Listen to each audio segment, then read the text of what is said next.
Estamos aquí un ano despois da miña primeira aventura en Corea. Un ano despois, pois, atopoume con que o Sergas ou a Xunta non vai a axudar co meu caso.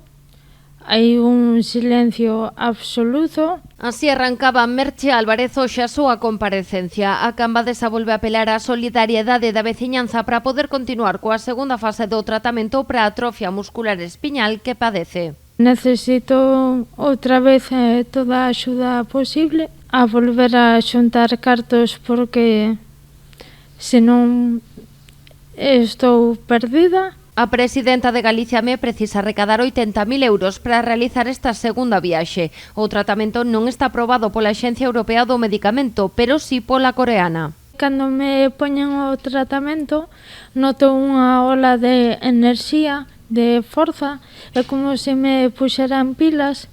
Esas pilas é como se se foran agotando. O número de conta solidario volve a estar activo. Tamén se repartirán 100 de petos entre os diferentes negocios que queiran colaborar na recollida solidaria que permita a Merchi asegurarse un ano máis de tratamento. Poder así, pois, definir un pouco máis o meu futuro, o futuro da miña familia. Por iso estamos hoxe aquí, para poder decir que necesito axuda. A pesares dos seus intentos, non conseguiu resposta ao seu caso de ningunha das administracións, si conta co apoio do Concello de Cambados. En todos aqueles aspectos que podamos nós aportar humildemente o noso graño de area, aí estaremos con ela.